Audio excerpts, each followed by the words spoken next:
Hi స్వాములు. So ఈరోజు మా షూటింగ్ ఏర్పాట్లు ఏవో జరుగుతున్నాయి. సో ఏం జరుగుతుంది గెస్ చేస్తారా? ఒక సెట్ అయితే వేస్తున్నారు. ఎందుకు సెట్ వేస్తున్నారు అనే సంగతి మాత్రం నేను చెప్పను, మనమే కనుక్కుందాం. ఎవరున్నారు? స్వామి, స్వామి. ఆ స్వామికి తెలుసు, ఎందుకంటే ఆర్ట్ డైరెక్టర్ అతను. ఏం జరుగుతుంది? సంక్రాంతి సెట్ వర్క్ అవుతుంది. సంక్రాంతికి సెట్ వర్క్ అంట. సో రేపొద్దున మీ ఫేమస్ హీరో ఒక ఫెయిర్ యాంకర్ తోటి షూట్ జరగబోతుంది. సంక్రాంతి ఈవెంట్ ఈటీవీలో వస్తుంది. సో ఆ ఈవెంట్కి పెద్ద సెట్ వర్క్ జరుగుతుంది.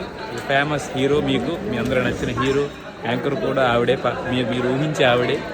సో మీరు గెస్ట్ చేసి కామెంట్ చేయండి, వీరైతే కామెంట్లో కూడా రిప్లై ఇస్తాను. ఇది సెట్ వర్క్ అనమాట ఈటీవీలో రాబోయే సంక్రాంతి ఈవెంట్కి. సో ఎంతమంది కష్టపడుతున్నారు, ఒక సెట్ వర్క్కి ఎంతమంది కష్టపడతారు, ఎంత పెద్ద సెట్ వేస్తారు, ఓకేనా? ఇలా పెద్ద సెటప్ వేసి ఈవెంట్ చేస్తాం, స్క్రిప్ట్ రాసుకుంటాం వారం రోజుల ముందు, ఆర్టిస్టులు ఫైనల్ చేస్తాం, బడ్జెట్లని, ప్రొడక్షన్ అని, కాస్ట్యూమ్స్ అని, ఇలా ఇంతమంది కష్టపడి మేము ఈటీవీలో ఈవెంట్లు అన్నీ చేస్తుంటామండి. జబర్దస్త్ కావచ్చు, శ్రీదేవి డ్రామా కంపెనీ కావచ్చు, వేరే ఏ ఈవెంట్ అయినా కావచ్చు. సో కాబట్టి మీరు కొంచెం జాగ్రత్తగా చూసి మా అభిమానించండి. సో మా సైడ్ ఏమైనా ఫాల్స్ ఉంటే మేము తగ్గించుకుంటూ ఉంటాము. ఎంతమంది కష్టపడి చేసే వర్క్ కాబట్టి మీరు తక్కువ అంచనా వేయకండి షోస్ని.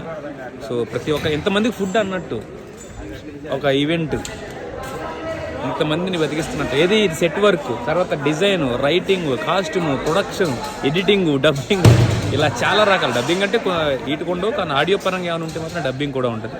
సో మేనేజింగ్, సో ఒక సెట్కి, ఒక స్కిట్కి లేదా ఒక ఈవెంట్కి జరిగే వర్క్ ఇది.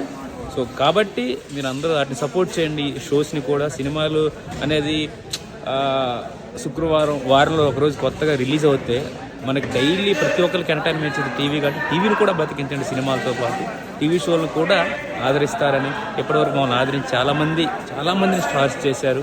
సో అలా మమ్మల్ని ఆదరిస్తారని మనస్ఫూర్తిగా కోరుకుంటున్నాం. Thank you. ఈటీవీ ప్రేక్షకులందరికీ ముందుగానే సంక్రాంతి శుభాకాంక్షలు.